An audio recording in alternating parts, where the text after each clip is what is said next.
Good evening, I'm Piers Morgan in Kyiv, Ukraine. And tonight I speak to two people who perhaps best exemplify the spirit, the fighting spirit of the people of Ukraine.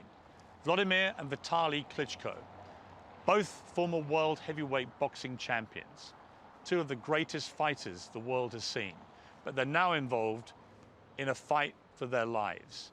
Vitali is the mayor of this city, Kyiv, and he's been leading the resistance here, a resistance which managed to repel the Russians when they first invaded. His brother, Vladimir, has been on the front line, fighting for his country. They're extraordinary people, but you meet so many extraordinary people here in Kyiv. They all have that same spirit. They all want to drive out the Russians. They all want to win this war for their country, for freedom and democracy. And when you walk around Kyiv, you get a real sense of what they're fighting for. This is like any other great European democratic city. People walking around, enjoying restaurants, bars, cafes, great iconic monuments, art galleries, and so on. You could be in Paris, you could be in Rome, you could be in London. The difference is that right now, this is a city under threat. Just a few weeks ago, an apartment block was struck by cruise missiles fired by the Russians from the Caspian Sea, perhaps over 1,000 miles away.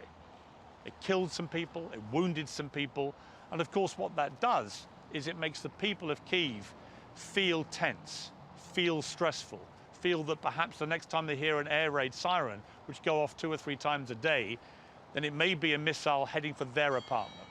So this is no normal city, and these are no normal people. But tonight I sit down with the Klitschko brothers, and it was one of the most heart-rending and powerful interviews I think I've ever done. Vladimir, Vitali, thank you so much to both of you for seeing me today. It's a great honor to come to Kyiv in Ukraine and to see you both here. How tough have the last few months been for both of you? Right now already 150 days. I have a feeling it's one long day. Non-stop. Challenges. The rescue. Help to the people. Saving their life. Take me back to the day that Russia invaded. Did you think, either of you, that this would happen? Definitely we have information from some sources it's happened. The Russians prepare, but we hope it's not happens.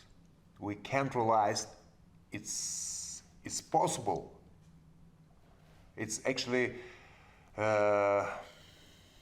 doesn't accept normal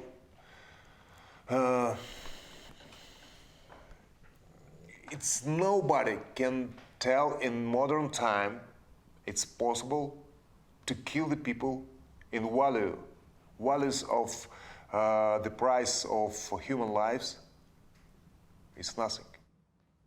What's extraordinary, Vladimir, is when you come to Kyiv today, it seems like a perfectly normal European democratic city with people going about their life. And yet just a few months ago, the Russians were trying to get into Kyiv and take it. Do you remember that, those first few days? First of all, I want to say thank you, Mr. Morgan, that you came here, because not everyone makes this decision. Understanding you have to take in account that that might be your last trip.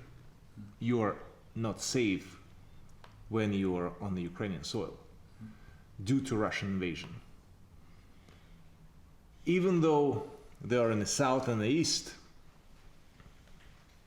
Russian military forces, and the fights are going on, but just recently, like yesterday, we could hear the sounds of artillery, explosions, see the death, see the destruction, see buildings, residential buildings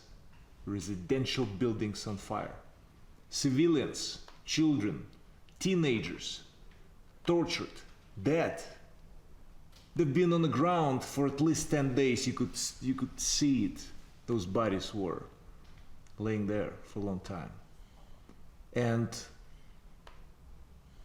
it's just something that cannot possibly be accepted in your mind, because speaking of myself, I never been in a war. I never saw so many dead people at once.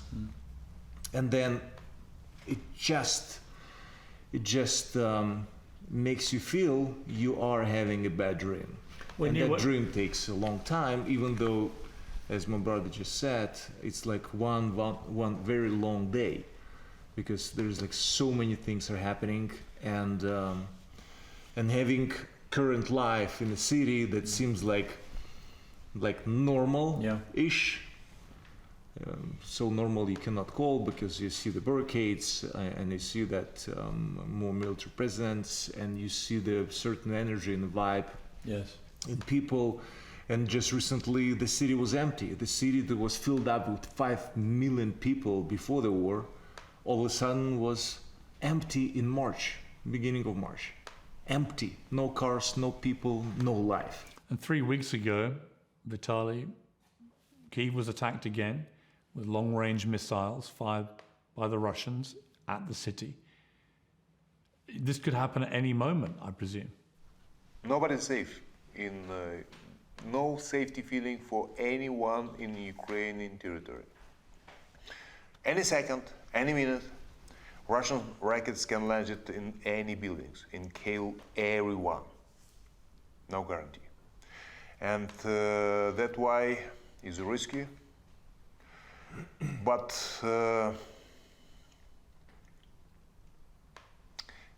we talking about that many times. We see how many civilians is dead killed in this period of time, and Russian explanation is special operation against military forces is liar. We know it's just in our city destroyed more than 600 buildings, 220 apartment buildings. We know its whole city, Mariupol, destroyed. Severodonetsk, Kharkiv, Chernihiv, Bucha, Irpin, Gostomel, and other cities is totally destroyed. I know you went to Bucha, Vladimir, didn't you? Both of us. You both went. Yeah. And the scenes that you found in Bucha were horrendous. Horrifying. It cannot anyhow possibly, your mind cannot really kind of, work through this, because it's just unhuman. For those who've never been in a war, what did you see? What did you see in Bucha? I can tell you, those images are horrifying. You see flattened car, and with sign on it, children, flattened. You see bodies in that car, flattened by the tank. You see people that were on their knee with hands tied behind their back, teenagers. I don't know how young they were. Shot in the head, executed. You see bodies all over the place, between the houses, on the streets, in underground of the houses, everywhere.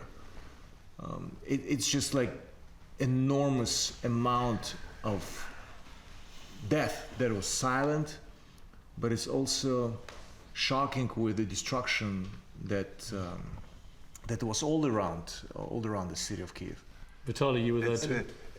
I want to tell exactly what tell right now Vladimir. This war has sense from Russian side. They need Ukrainian territory, but they don't need the population, Ukrainian population. They don't care how many they kill. And they want to kill everyone. They want to occupy territory, and they want to kill the people. Unguilty. It's children, women. We was in Bucha, so I never forget these images. This street with bodies, old woman, grandma, 70 years, more than 70 years old, killed. Children, teenager. What kind of people do this? No explanation. And just one explanation: it's not the war; it's genocide. Yes. And I believe that it's clearly understandable why this war is going the way it's going. I think it's certain rewriting the history, whatever the history is. Rewriting the history that the capital of entire former Russia and all the countries together, with starting Kyiv Rus, with 1,500 years of the history of the city, and rewriting that it's not Russia won the Second World War, but Soviet Union with allies as England and the United States. And it's just, in a certain way, it's rewriting that this is our territory. That's how Russians call our Crimea, Peninsula Crimea. This is our territory. But what does it mean our? I mean, literally, they need Ukraine, but not the Ukrainians. And you could tell that. We're just like in the way of the truth. And now it's so obvious. The longer this war is going, the more clear it's going to be for the world that is so insane to do something in 2022. Insane. Because I would say in a certain way, you possibly could rewrite the history if it was like 100 years ago. You cannot do it right now. In a certain way, it's a blockchain. Thankfully to globalization, you cannot just delete and erase the history in one part because it's always going to pop up. Too much has been noted, too much has been seen, and also learned, even though the free world is still making mistakes, in my opinion. Just letting Russia do what they've done before, because there's complete dependence on energy. And that's why silence, stepping back, Malaysian flight was shot, okay, maybe later on we will exactly see how that happens, where the rocket came from. Annexation of Peninsula Crimea, that's all right. With the rest, Lugansk and Donetsk, that's all right. So it's been coming a long time. But no consequences.